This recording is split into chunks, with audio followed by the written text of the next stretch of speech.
Hello, good morning. My name is Liliana Guzman. I'm working here like a research associate in the lab of Dr. Natuli. And today I will be the moderator, and I'm very pleased to introduce our speakers in the Cardiovascular Regeneration Conference. Our first speaker will be Dr. Cooke.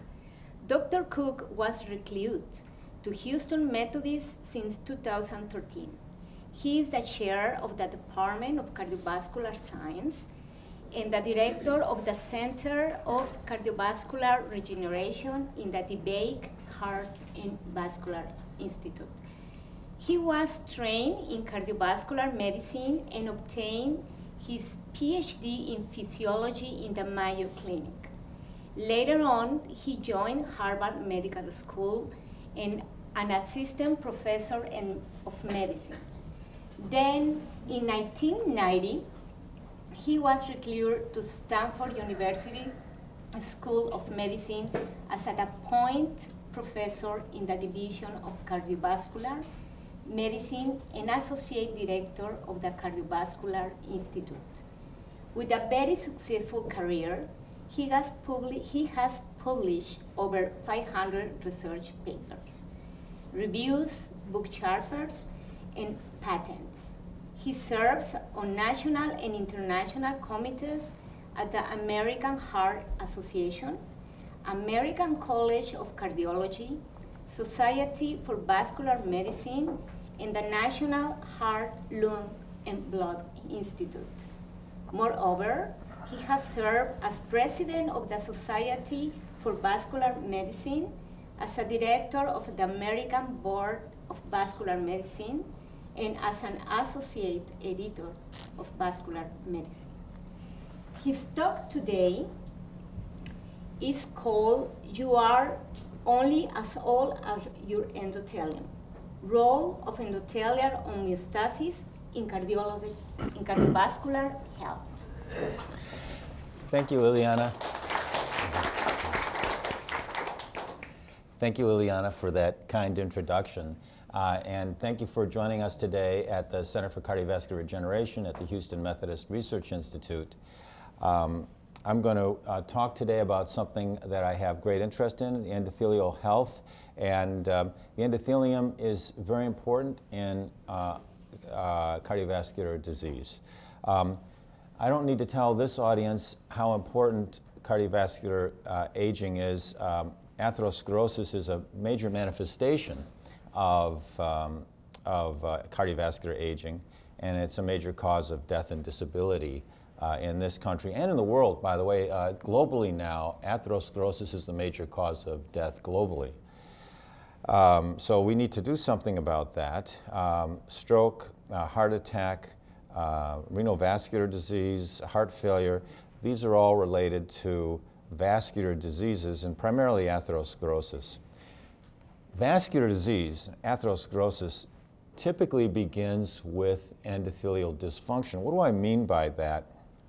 The endothelium is a single layer of cells. It's a monolayer. It's a diaphanous film of tissue that exerts tremendous control over vessel structure, vessel tone, and interaction of the vessel with circulating blood elements. By virtue of the panoply of paracrine factors that it produces, when the endothelium is not performing its job, that endothelial dysfunction leads to vasoconstriction, inflammation, smooth muscle cell proliferation, and thrombosis. These processes play a major role in vascular disease and in atherosclerosis. Now, when the endothelium is healthy, it is producing factors that preserve homeostasis, that keep the blood vessel open, that keep it from thickening, that keep circulating cells from sticking to the endothelium. One of the factors that plays a major role in endothelial health is nitric oxide. Endothelium-derived nitric oxide is a powerful vasodilator, arguably the most potent vasodilator made by the blood vessel. And it also has significant effects on the adherence of leukocytes to the endothelium, as Natuli can tell you. It has an effect on smooth muscle cell proliferation. It also affects platelet reactivity. Nitric oxide reduces platelet aggregation and platelet adherence to the vessel wall. In addition, nitric oxide opposes the expression of oxidative enzymes like NADPH oxidase in the vessel wall. And by virtue of that effect to oppose oxidative enzymes, it reduces lipid peroxidation, which is one of the causes of atherosclerosis. It's a simple molecule, nitric oxide, bimolecular molecule, but it exerts tremendous control over vessel health. Now, when the endothelium is not making sufficient amounts of nitric oxide, which happens in hypercholesterolemia, diabetes, hypertension, all of the things that cause atherosclerosis, the endothelium changes from something that's like Teflon that prevents cells from sticking to something more like Velcro by virtue of the fact that the endothelium begins to express adhesion molecules and chemokines that allow this process to occur. This process is the first observable event in atherosclerosis, which is monocyte adherence to the vessel wall, to the endothelium, and diapedesis into the vessel wall. The monocytes are being attracted by these adhesion molecules and chemokines that are expressed on the endothelium. The reason that those are being expressed is because lipid, oxidized lipid in the vessel wall is sensed by pattern recognition receptors on the endothelium as a foreign substance. So that triggers the endothelium to express the adhesion molecules and chemokines that allow the monocytes to enter and adhere. Now, to adhere and enter, rather. Now, once inside of the intima, underneath the endothelium, the macrophage go about their work, which is to scavenge abnormal proteins and particles, including oxidized lipid. Now, if there's a lot of lipid in the vessel wall, which happens in hypercholesterolemia and people that have high cholesterol, the monocytes are very busy absorbing lipid and become foam cells. So these are cells that are grossly swollen with lipid. The macrophage have become foam cells. And it is the aggregation of these foam cells into lesions called fatty streaks that form the first grossly visible lesion in the vessel wall in people with, even in young people. You see these fatty streaks occurring. This is the first form of atherosclerosis, these fatty streaks. They tend to occur at bends, branches, and bifurcations of the blood vessel. Here you have areas of disturbed flow where you have vortices. These vortices of recirculation increase the interaction of lipoprotein particles with the vessel wall, monocytes with the vessel wall. In addition, in those disturbed flow regions, the endothelium changes. It becomes altered in its form and function and begins to express adhesion molecules. So even before the onset of these lesions, the endothelium changes. So Myron Cebulski had described these areas as sites of atheroprone. They're atheroprone sites in the vessel wall, meaning that they are susceptible to atherosclerosis because the endothelium has already changed. It's expressing adhesion molecules and chemokines even before the insult of high cholesterol or diabetes. So these are atheroprone areas because of the change in endothelial biology. The other thing that happens here, I'll show you in a moment, the endothelium ages faster here. So Chang and Hurley showed that the endothelium is proliferating more rapidly here. It's turning over faster. And we actually have sites of focal senescence in our body where we're aging faster. Just as sun-exposed skin ages faster, so too does the endothelium at sites of these disturbed flow. Now, as time goes on, if the person is not treated, if they remain hypercholesterolemic, diabetic, the lesion continues to grow. And you get these complex lesions in the center of the lesions in the vessel wall. By the way, you're looking at a coronary artery of someone who's met their demise through atherosclerosis. They had a myocardial infarction, a heart attack. And what you're looking at is a complex lesion that is in the later stages of atherosclerosis. You see in the center of this area a necrotic core. This is loaded with lipid, cholesterol crystals, dead cells. You have macrophage, inflammatory cells just peripheral to that at a microscopic view. You could see that. You have a fibrous cap. It's like the cap on an abscess. It's keeping this highly thrombogenic gruel from reaching the lumen, because once this ruptures, just like an abscess ruptures, and this necrotic core is exposed to the circulating blood, you get a thrombus. That's what causes a heart attack. This is what causes a stroke. It's not the lesion itself narrowing the lumen, although that can cause angina, chest pain with exertion. It is the rupture of the fibrous cap overlying this abscess in the vessel wall, this plaque. And what happens is this highly thrombogenic material gets into the lumen and causes the blood to clot almost instantaneously. One of the things that's in here is tissue factor made by macrophage that is highly thrombogenic. So the evolution of an atherosclerotic plaque begins with a disturbance of endothelial function. One of those disturbances is high cholesterol. I've also mentioned blood pressure and diabetes. But under the influence of those risk factors, the endothelium begins to make adhesion molecules that allow monocytes to enter the vessel wall, and they're going after the advanced glycosylation end products that are there in a diabetic, or oxidized lipoproteins that are in a hypercholesterolemic individual, and over time you get this plaque. But in this figure, LDL cholesterol is shown as having this adverse effect on the endothelium, and it does.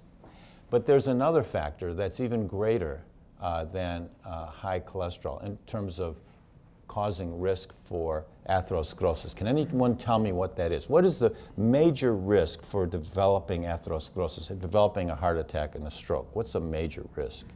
Anybody? Hypertension. What? Hypertension could be. Hypertension is one, but it's not the major risk. Smoking, diabetes. You guys are mentioning all the traditional risk factors that are well known that we can modify. But there's one that we have not been able to modify until recently, and that's age. Thank you, Jilu. So, senescence of the endothelium, aging of the vessel wall, is a major risk factor for vascular disease.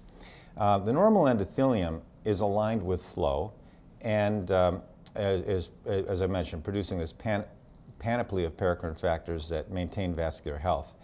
As the endothelium ages, it assumes a different morphology, and you see, and Gianni Matrone is going to introduce this to you later in the talk, that aged endothelial cells look different, morphologically different. They're more circular, more polygonal, they're not aligned with flow, and they express adhesion molecules and chemokines and other senescence markers like beta-gal. Their proliferation is impaired. They can't align with flow as well. They produce less nitric oxide. They produce more superoxide anion, which is activating NF-kappa B, and, which is a major orchestrator of adhesion molecule and chemokine expression, and you get increased monocyte adherence. So Chang and Harley, I mentioned them earlier, showed in 1995 that at the bifurcations of blood vessels in humans, they looked at the aortoiliac bifurcation in humans, and they found the endothelial cells were older there. They had shorter telomeres. They looked different.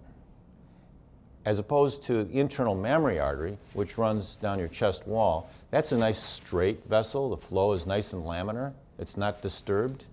And the endothelial cells there are younger than the endothelial cells at the bifurcation of your aorta. And by the way, it's at those bifurcations again that you get the atherosclerosis. So older endothelial cells predisposed to atherosclerosis. So what processes are involved in aging? What processes are involved in senescence? Well, there's this wonderful review in Cell in 2013 that describes the major determinants of aging, which include mitochondrial dysfunction and loss of stem cells, stem cell exhaustion, alterations in cellular communication, genomic instability, telomere erosion, which we're going to be talking about in a moment, epigenetic changes, proteostasis impairment, and deregulated nutrient sensing. So there's very good evidence that these are major hallmarks of aging. I believe that a major determinant of aging is telomere erosion. So I think this group is very familiar with telomeres. As you know, telomeres are at the ends of the chromosome. They're like the tip of the shoelace.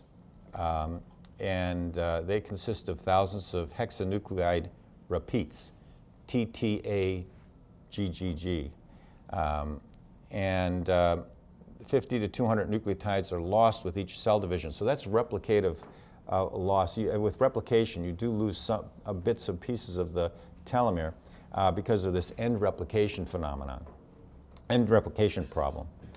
Now, that loss of telomeres with division of cells is accelerated by stress-induced senescence. So oxidative stress accelerates telomere erosion.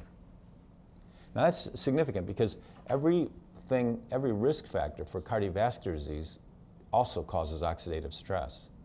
High cholesterol, high blood pressure, diabetes, all of those things induce oxidative stress. Mental stress causes an endothelial impairment. Elizabeth Blackburn, the Nobel laureate for the discovery of telomerase and the importance of the telomere, is doing work now in this area, has done a lot of good work, clinical trials, clinical studies, showing that individuals with PTSD, children from broken homes, people that have been exposed to chronic stress have shorter telomeres. So stress, oxidative stress, mental stress, risk factors for cardiovascular disease, these all accelerate telomere erosion.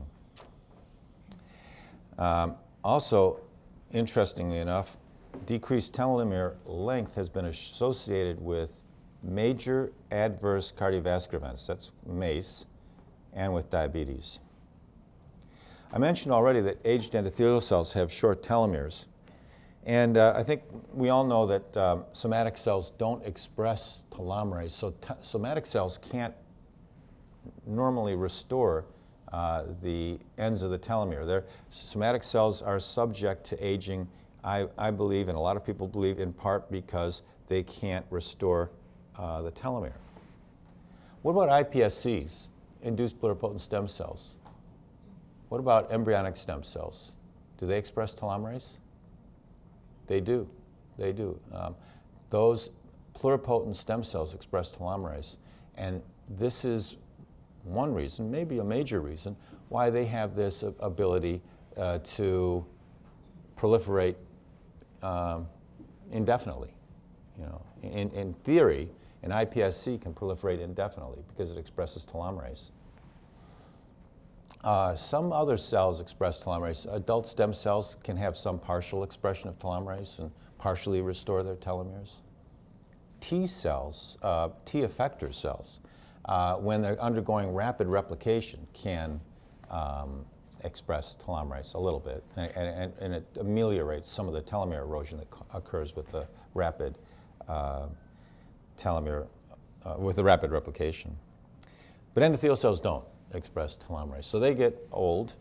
And I worked with Giron some years ago. Back in 2001, we published this paper in Circulation Research showing that by expressing telomerase, again, it's expressed in pluripotent stem cells, but it's not expressed in endothelial cells. By using a retroviral vector to overexpress telomerase in endothelial cells, we were able to rejuvenate them. Let me show you just a little piece of the data. On this slide, you're seeing the expression of eNOS, endothelial enosynthase. I've already shown you how important that is for cardiovascular health. In a juvenile, a young cell, expresses a certain amount of eNOS and responds dramatically to shear stress. So the tractive force of fluid flow, as it flows across the endothelium, increases the expression of endothelial enosynthase, which is allows the vessel to relax in response to blood flow. Senescent endothelial cells have less expression of eNOS under baseline conditions, and when you shear them, when you expose them to shear stress, they don't respond as well. But if you take those senescent cells and you transfect them with a retroviral vector encoding HTERT, you can rejuvenate them, at least in response to shear stress. We also showed that juvenile cells are less adherent for monocytes. You can challenge them with a cytokine and they'll express more TNF-alpha in this case. Senescent cells are more adhesive under baseline conditions and in response to TNF-alpha make more adhesion molecules, grab onto monocytes more tightly. If you rejuvenate the senescent endothelial cells with HTERT, now their response to monocytes is normalized. So this idea of rejuvenating the vasculature as a strategy to improve endothelial health and by virtue of that improving cardiovascular health is something that we'd like to apply to a form of accelerated vascular aging, Hutchinson-Gilford progeria syndrome. So let me tell you a little bit about this disease that is a very rare disease but has broad significance for all of us. It's a disease that is associated with telomere erosion, and we're planning, and Gianni will show you some of our data, to use TERT RNA as a novel therapeutic. So this is Leslie Gordon, whose son Sam was born with HGPS 25 years ago. Dr. Gordon is a physician, scientist at Brown University. And at the time Sam was born, very little was known about progeria. So she wanted to do, as a mom, wanted to do what she could for her son. Went to Francis Collins of the NIH and asked him to help her understand what was causing this disease, because at the time the genetic underpinnings of this disease were not known. What was known was that these children are trapped in the bodies of 80-year-old people. They look old. Their brains are unaffected. The neuroectoderm is unaffected. So they have all the joie de vivre of a kid. They want to play with the other kids. However, they are limited in the ability to do so because they are small for their age. They have osteoporosis. They have loss of muscle wasting. They have loss of hair. As you can see, they lose their baby fat. But what kills these children at the age of 13, 14, 15 is atherosclerosis, is accelerated vascular aging. These are coronary arteries, not from a sick 70, 80-year-old person, but from a child with HGPS. So you can see that these coronary arteries look similar to the ones I was showing you earlier, particularly this one, with complex plaque causing coronary luminal narrowing in this child. What does this disease do to? Urged on by the mom who I introduced to you earlier, Leslie Gordon, Francis Collins and his group found that the problem with progeria is this mutation. It's actually just a replacement of a C1824T nucleotide replacement that alters the RNA splicing of the exon. So you lose a little bit of this exon in lamin A, which is a nuclear lamin that is basically the nuclear matrix protein, holds the nucleus together. And the aberrant RNA splicing leads to this protein called progerin. Now, lamin A normally gets farnesylated, and that allows the lamin A to associate with the nuclear envelope. But then the farnesyl group is supposed to be cleaved, and that doesn't happen with this abnormal mutant protein because the cleavage site is lost, and the progerin accumulates in the nuclear envelope, distorting the nuclear envelope, shown here, and causing global defects in gene expression as a result. You have activation of P53. You have these cells are more inflammatory, as I'll show you in a moment, and that global dysfunction causes the disease. And I mentioned already that kids have growth impairment, obviously have cardiovascular disease, they have osteoporosis, abnormal skeletal development. They lose their baby fat, lipodystrophy. They lose their hair, alopecia. They have joint contractures.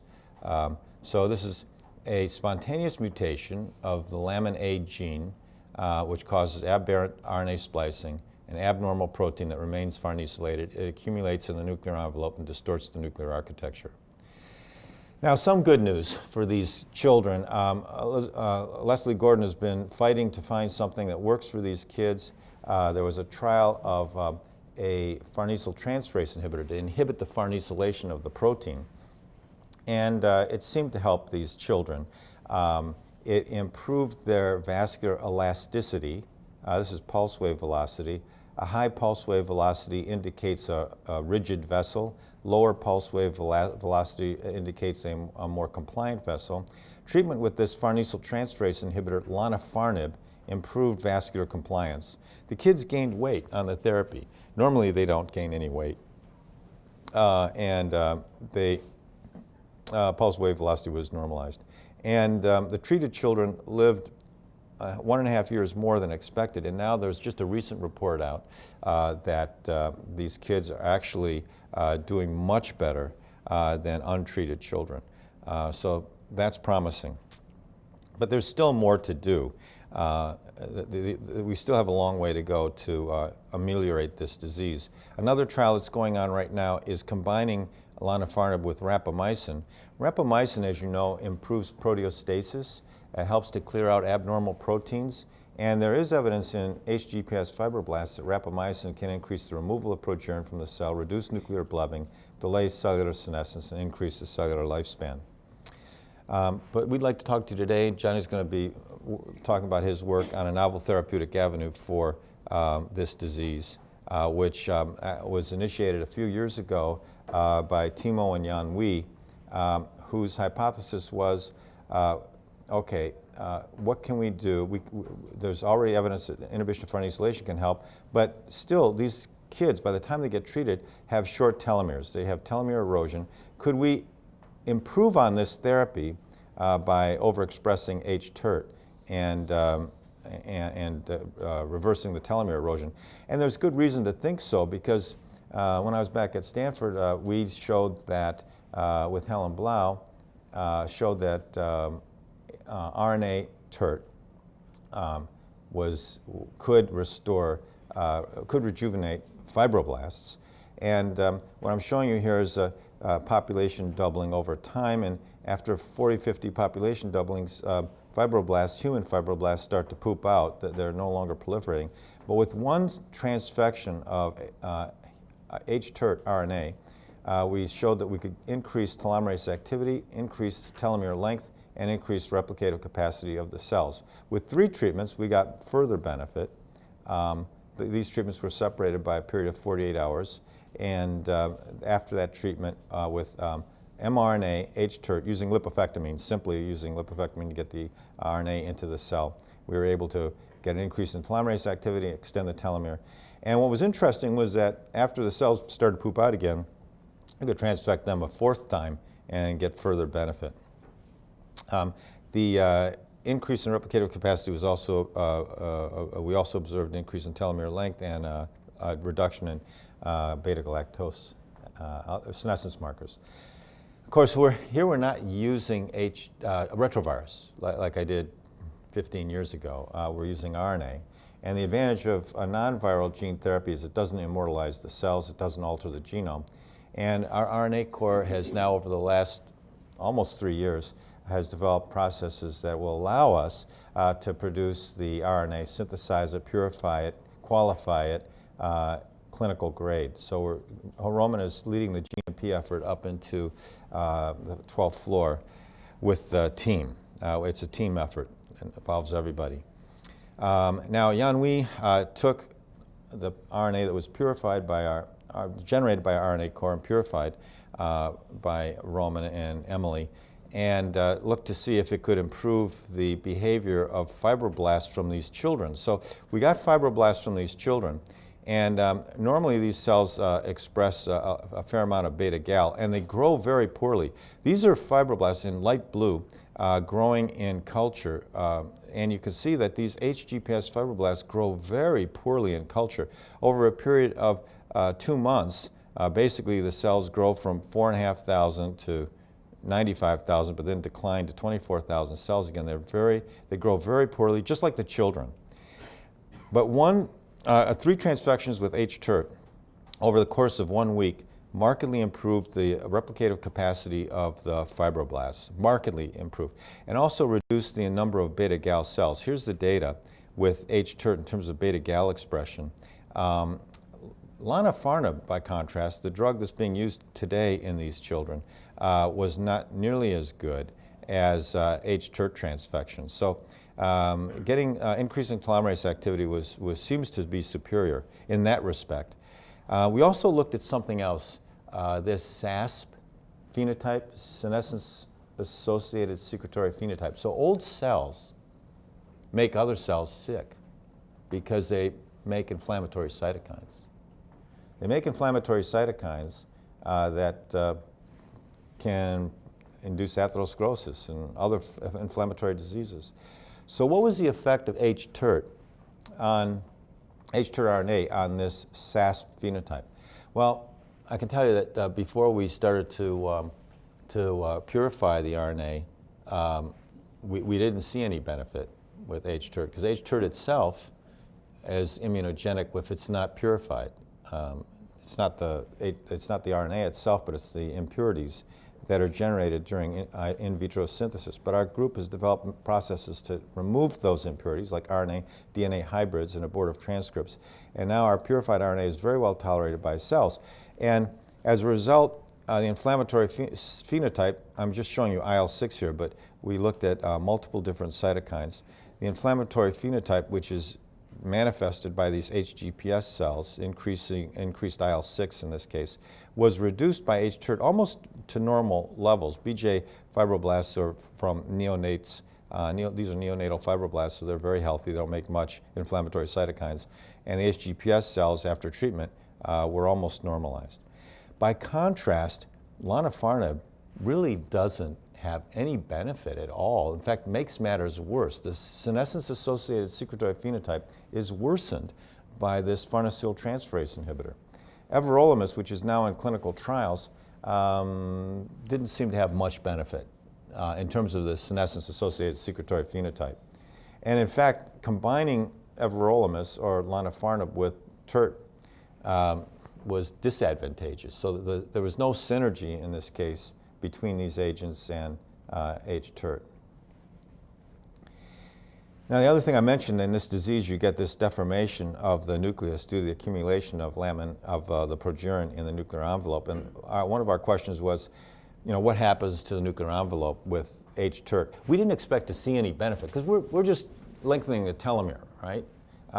We didn't expect to see much effect on the nuclear envelope, because we're not affecting the farnesylation of the progerin. At least we didn't think we were. We didn't think we were influencing that process. But we were quite surprised to see a rather dramatic effect of the HTERT transfection. So this is a percent of normal nuclei. If you don't treat the cells, only 20% of the cells have normal nuclei. Most of the cells look like this, have this abnormal lobulated nucleus. Lonafarnib and everolimus have previously been reported to improve nuclear morphology, and they did a little bit, improved nuclear morphology a little bit. HTERT, however, improved the nuclear morphology more. So almost 50% of the nuclei now look normal after treatment. Maybe there was a little bit more of a benefit by combining all 3 agents, HTERT, lonafarnib, and everolimus.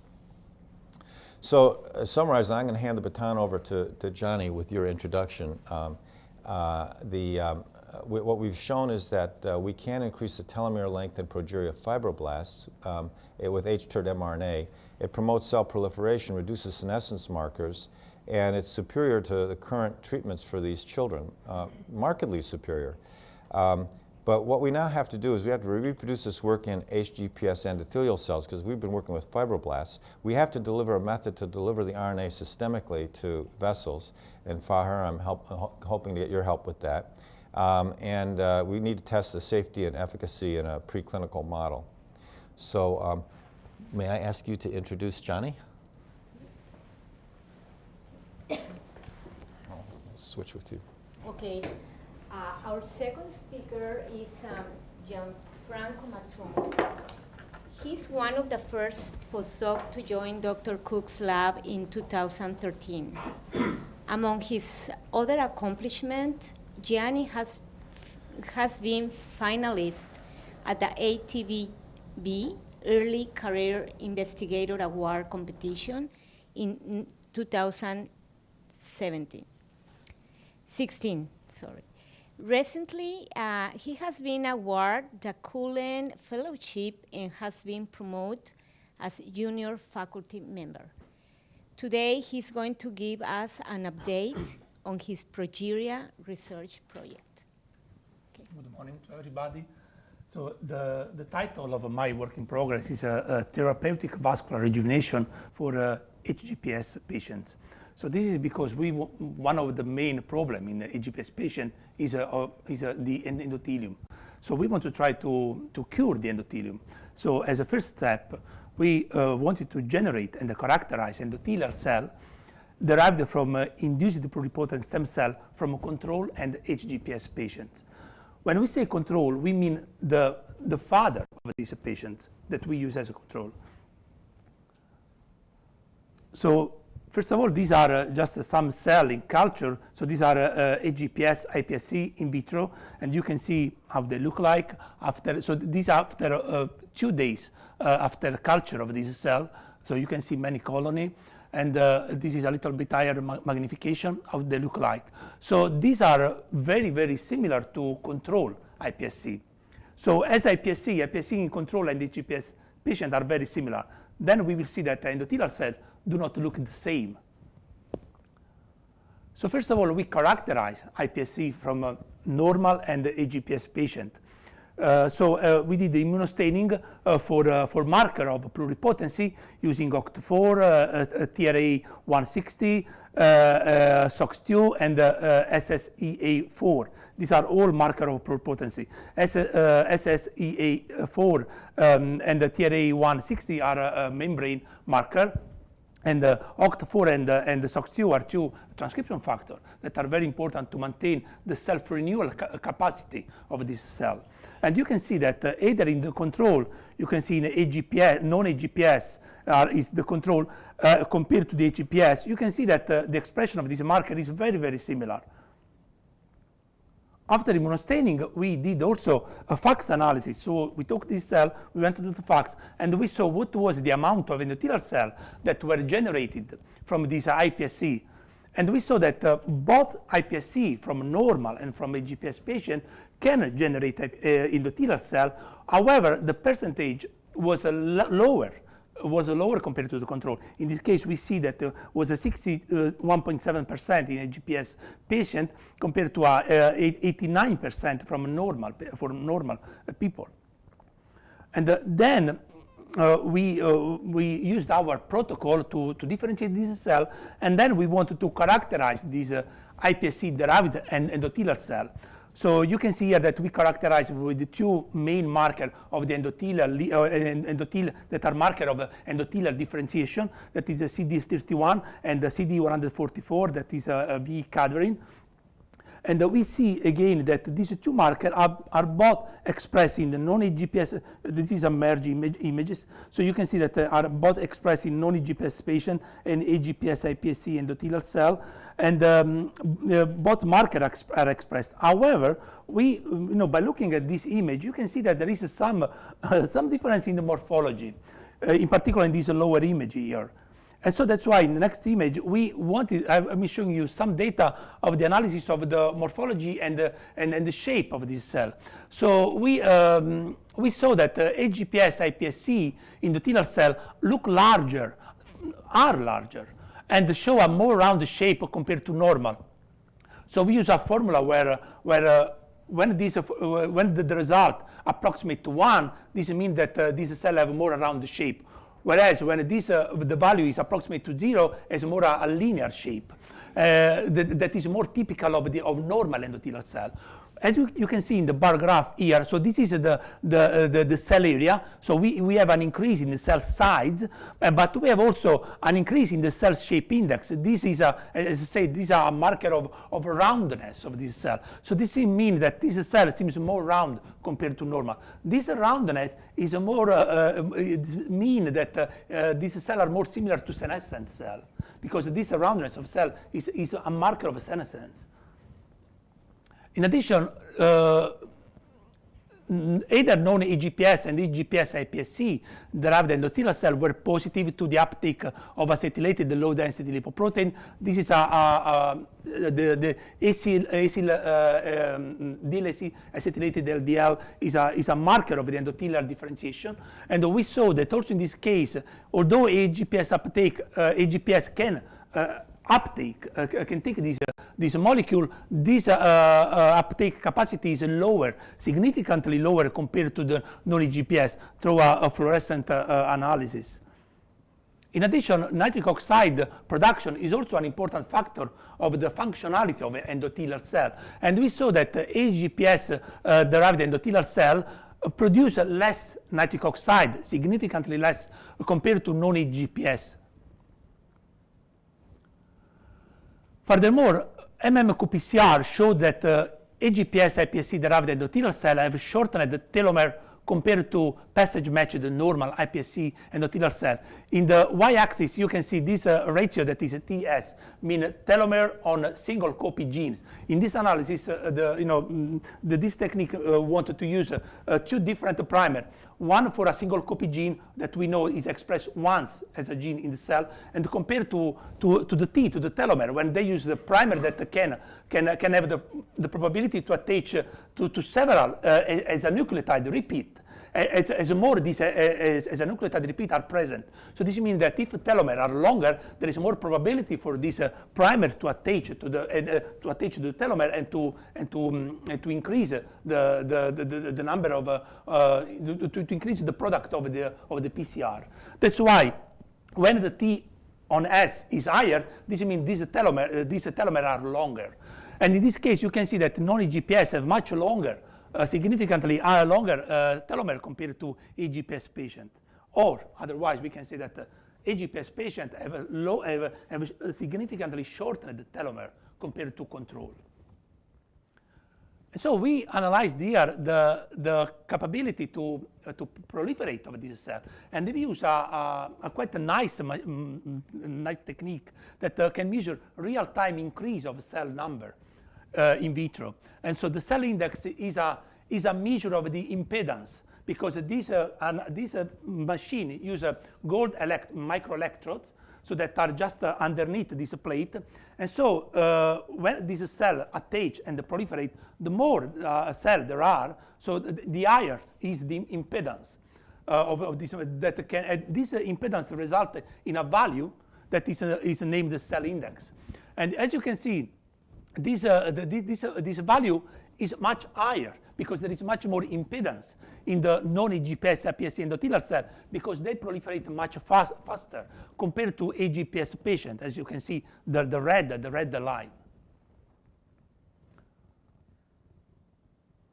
And in addition, HGPS IPSC-derived endothelial cell showed an impaired capability to form a tubular network structure. This is another test that we can do in vitro to measure the functionality of endothelial cell. So we see that these endothelial cells, although they are endothelial cells, they do not function as well as a normal endothelial cell. So because the probability to migrate of this cell is much lower compared to non-HGPS cell. And the in vivo matricial assay showed that HGPS IPSC endothelial cells have also reduced the ability to promote neovascularization compared to normal IPSC. You can see, so in the left part of the left panel, you can see how the increase, the more redness mean more vessel, more neovascularization. In the middle panel, you can see the CD31 that is a marker of a capillary. And so you can see that so it's not very clear because of the light. But anyway, in the HGPS patient, there is a significantly reduced number of CD31 point that is significantly lower compared to the non-HGPS, as you can see on the bar graph on the right. And also the blood lumina, as you can see in the hematoxylin and eosine staining on the bottom pictures, you can see that the blood lumina per field was significantly lower compared to the non-HGPS. And then, we know, as Dr. Cooke mentioned, nuclear dysmorphology is one of the main characteristics of the nuclei of the progeria patient. And so we wanted to investigate if the endothelial cell also retained, the endothelial cell derived from HGPS patient retained still this characteristic. And we saw that, the staining, immunostaining with the laminae show that indeed in HGPS patient have this blabbing morphology of the nuclei that is absent in the non-HGPS. So in summary, I show that HGPS IPSC expresses the marker of pluripotency and can generate cells in vitro, however, with the lower efficiency compared to non-HGPS. And the HGPS IPSC endothelial cell are less functional compared to a non-HGPS, as shown by several functional assays we have done. In addition, HGPS IPSC endothelial cell show a rounder shape compared to non-HGPS, and these characteristics resemble a more senescent cell.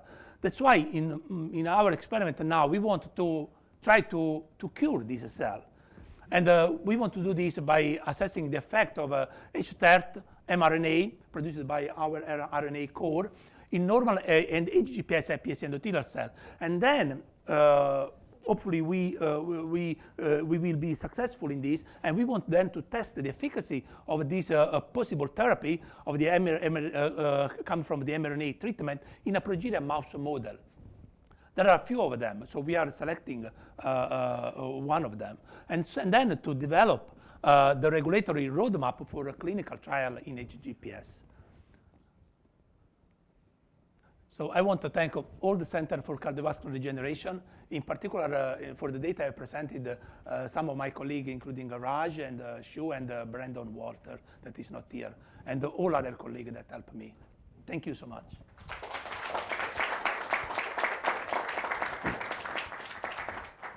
Thank you, Gianni. Questions?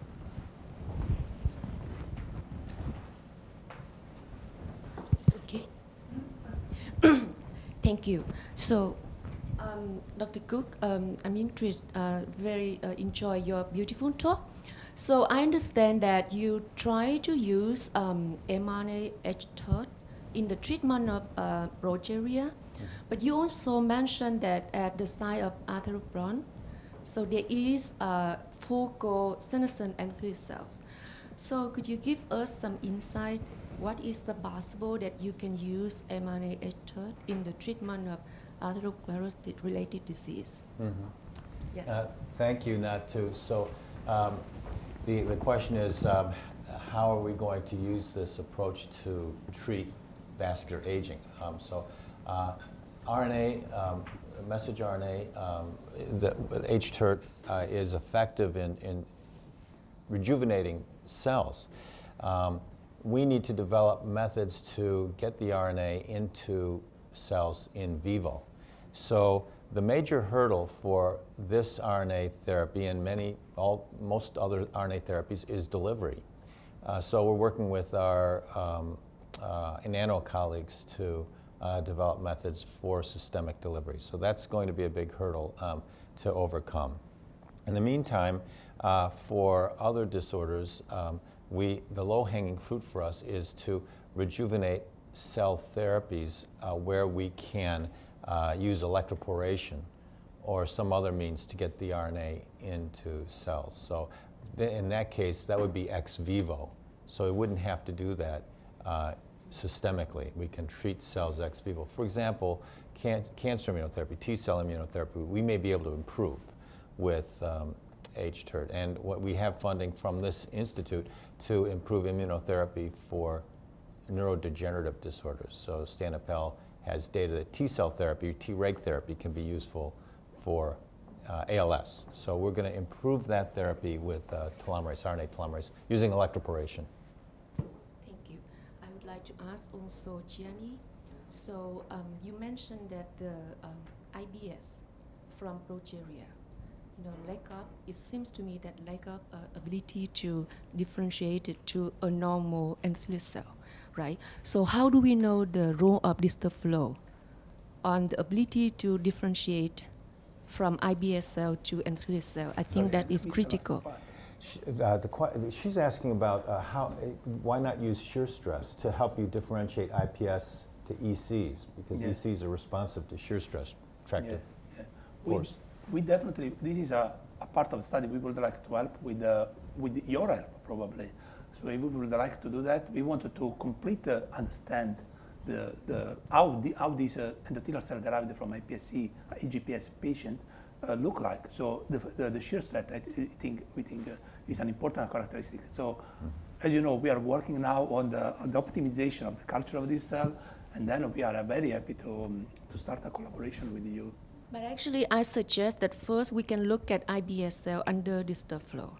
How for example, you can expose the IBS cell from normal and progeria under steady and distal flow, and you see how that IBS cell can be differentiated. I think that might be a good start. Okay. Yeah. Yes, that's a good idea. Thank you. Okay. So a very simple question. So why the shorter telomere cause this disease? Or why the shorter telomere cause different phenotype of this IPSC induced endothelial cell? That's a good question. Most people in this field, HGPS field, would point to the abnormal lamin. This is a laminopathy, abnormal lamin A protein. And all of the focus in this field has been directed toward trying to correct that problem, the farnesyltransferase inhibitor, for example. Our approach has been different. Shorter telomeres are associated. Telomere erosion is associated with this disease. So we thought, okay, this is something else that's going to need to get fixed, because you can use a farnesyltransferase inhibitor and prevent further abnormality of the nuclear morphology. But these kids already have short telomeres. Now, your second question is how does a short telomere cause a phenotype? Well, a short telomere is recognized by the cell DNA damage repair machinery as being abnormal. It triggers a DNA damage response. A DNA damage response that accelerates aging. So that's, in brief, a simple answer to your simple, straightforward question. It's a DNA injury response.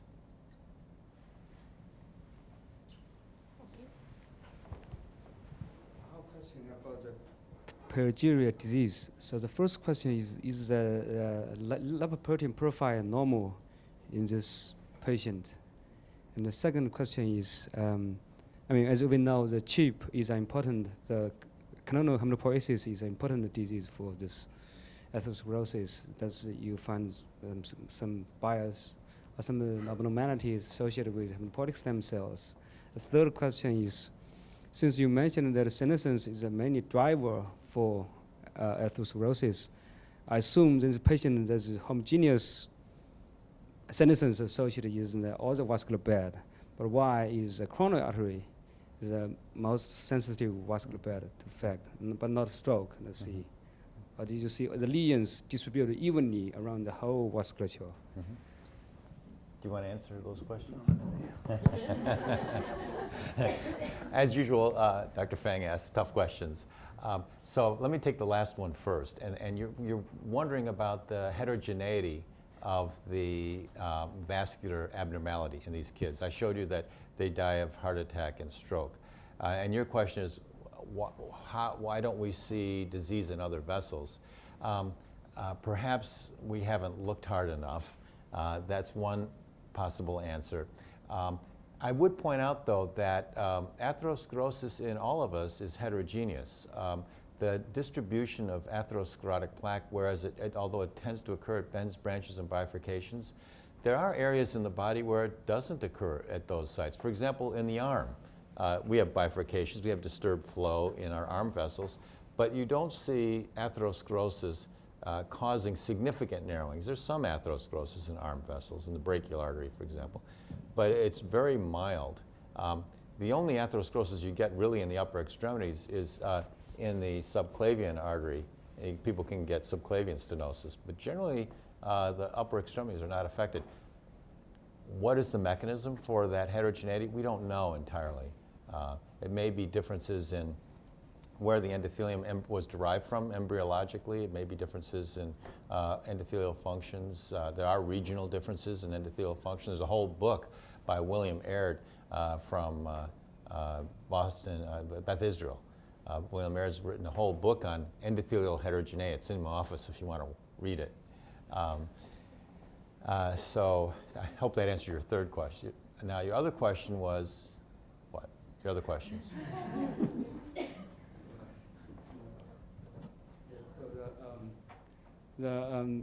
CHIP, the hematopoietic CHIP. stem cells.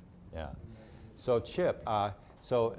Most of us, when you hear CHIP, you think of chromatin immunoprecipitation, but this is a different CHIP.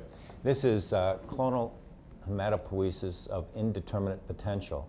So in older people, you get these genetic defects in the hematopoietic stem cells.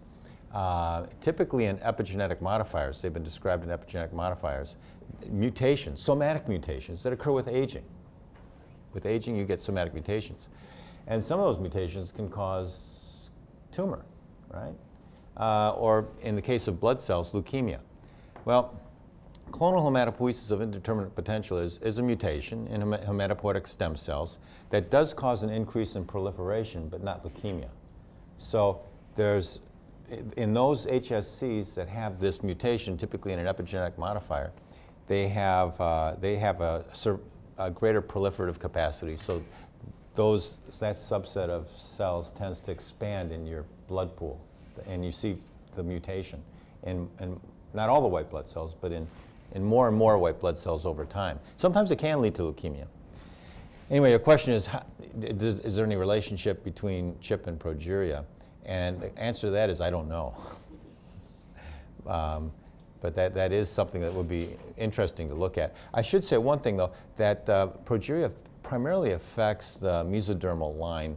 Of course, hematopoietic stem cells are in that line. So, I mean, your question is relevant. What happens to the blood in these kids? It doesn't seem to be a major problem. One of the things that happens with aging, in addition to leukemia in older people, is bone marrow starts getting depleted of stem cells, and they can get anemic or neutropenic. But I haven't seen that reported in these kids. Any other questions or comments? I have one. I'd like to ask the group a question. Gianni showed you very nicely that the iPSCs from these children that are derived from their fibroblasts, the iPSCs look normal. They express all the markers of pluripotency. They express the transcriptional factors. They behave normally. They can differentiate. Others have shown that they can differentiate into all the cells, somatic cells. They can reproduce indefinitely, replicate indefinitely. What's your speculation as to what is the mechanism by which these HGPS IPSCs seem to be normal? Huh? Telomerase, who said that? Roman.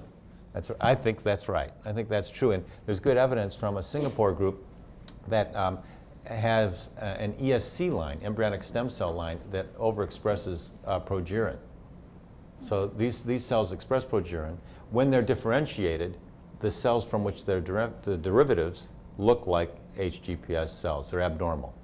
But the ESCs that are overexpressing progerin are fine. They're fine until you knock out telomerase, and then they die. So I do believe the telomerase is the protective factor for iPSCs. I also think it's a protective factor. If we can increase it transiently in somatic cells, it can rejuvenate these children's cells and could be a great therapy, a more definitive therapy for these kids. So we really want to get this to the clinic.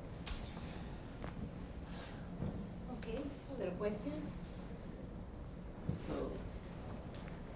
So I have a question kind of related to what Dr. Cooke said. You said that the iPSCs from the patient and the normal looks very similar, like they don't have disease phenotype. Right. And then Gianni showed some evidence that the iPSC ECs are kind of different between the patient. So it's quite striking to me, since the telomere has been reset, so why they got this disease again? Like, do you know what is the possible explanation? Yeah, we don't know. You know, that's a great question because, and I didn't actually think of that, because the endothelial cells are abnormal pretty quickly. I mean, they've lost telomerase activity, so they can't extend the telomere. So my thinking was, okay, well, they're experiencing telomere erosion. But you point out quite rightly that there hasn't been a lot of replication between the time you've differentiated the iPSCs into endothelial cells. How many passages does it take between iPSC to EC? Yeah, normally this cell already start from 20, 30 passage. Normally it take 2, 3 passages. 2 or 3 passages. Yes. So they've had many passages as IPSCs, but they're still IPSCs. Yes. But they've only had 2 or 3 passages for us to differentiate them into endothelial cells. So their telomeres become shorter in that period of time. They're no longer making telomerase, so they can't repair their telomeres. So I guess the telomere erosion is pretty fast with expressing progerin. I mean, the Singapore group has seen the same thing with ESCs. You knock out telomerase and they become abnormal very quickly. So that telomere erosion either is happening very quickly or the telomerase has some other protective effect. So thanks for raising that question. Okay. Thank you so much, Dr. Cooke and Gianni, for a good presentation, and thank you for everybody to attend to this meeting. Good luck. Nice job, moderator.